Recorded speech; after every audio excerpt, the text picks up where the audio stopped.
kutu dan kepala manusia. Kutu merupakan organisme berukuran kecil yang hidup secara parasit pada makhluk hidup lain. Dalam hal ini adalah kepala manusia. Hidup di kepala manusia, kutu mendapatkan keuntungan berupa makanan yang diperolehnya dengan cara menghisap darah. Selain itu, kutu pula mendapatkan tempat tinggal yang nyaman. Sementara itu, manusia yang dihinggapi kutu merasa dirugikan karena dapat menimbulkan rasa tak nyaman disertai gatal. Tali putri dan inangnya. Tumbuhan tali putri hidup parasit pada tanaman inangnya. Dapat berupa tanaman pertanian, tanaman hias, ataupun jenis tanaman lain. Bentuk batangnya seperti tali yang berserabut, cenderung tidak berdaun sehingga sebagian tidak berfotosintesis, serta memiliki cabang-cabang penghisap yang langsung menembus bagian tanaman inang. Tali putri memperoleh keuntungan dengan mengambil sari-sari makanan dari tanaman inang, sedangkan inangnya dirugikan karena nutrisi yang ada di dalam tubuhnya secara paksa diambil oleh tali putri.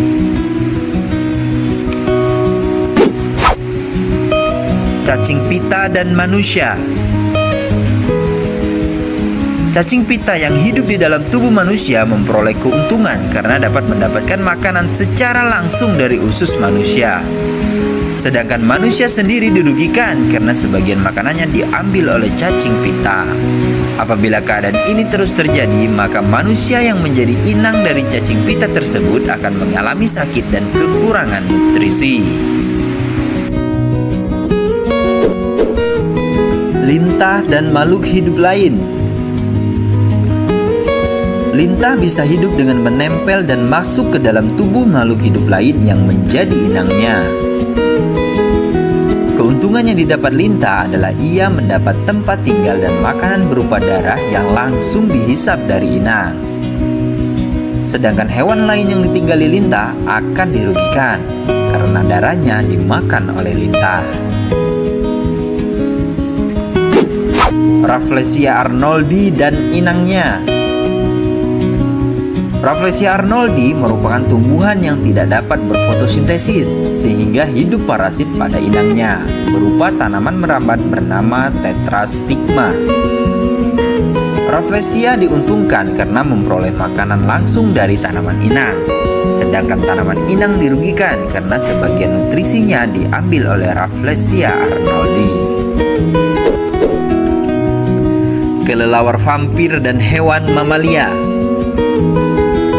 Kelelawar vampir merupakan jenis kelelawar penghisap darah yang biasanya menghisap darah hewan mamalia yang ditemui.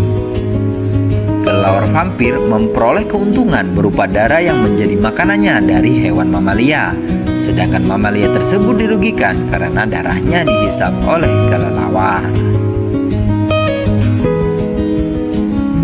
Kutu daun dan tumbuhan.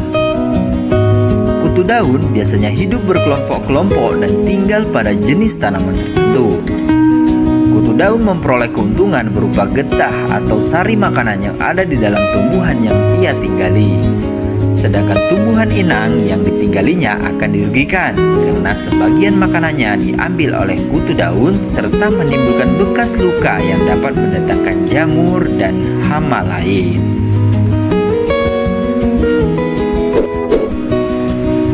Benalu dan inangnya. Benalu merupakan sebutan untuk tanaman yang bersifat parasit dan hidup menumpang pada tumbuhan inangnya. Meskipun benalu sendiri sebenarnya mampu berfotosintesis, tetapi air dan mineral untuk keperluan fotosintesis tersebut diambil langsung dari tubuh tanaman inang, bukan dari tanah seperti tanaman umumnya. Benalu diuntungkan karena memperoleh makanan langsung dari tanaman inangnya, sedangkan tanaman inang dirugikan karena makanan berupa air dan mineral sebagian diambil oleh benalu. Jamur panu dan manusia. Panu merupakan salah satu jenis jamur yang merugikan dan sering dijumpai pada bagian kulit manusia. Jamur panu memperoleh keuntungan berupa tempat tinggal dan mendapatkan makanan protein pada kulit manusia. Sedangkan manusia yang menjadi inang si jamur dirugikan, karena dengan adanya jamur tersebut, kulit menjadi gatal serta tak nyaman. Ikan mutiara dan timun laut. Ikan mutiara dapat hidup dan masuk ke dalam kloaka timun laut melalui anus. Ikan mutiara dapat keuntungan berupa makanan yang diperoleh dari jaringan tubuh timun laut. Sedangkan timun laut dirugikan karena bagian tubuhnya dimakan oleh ikan mutiara. Terima kasih telah menyaksikan video ini. Sampai jumpa di video selanjutnya.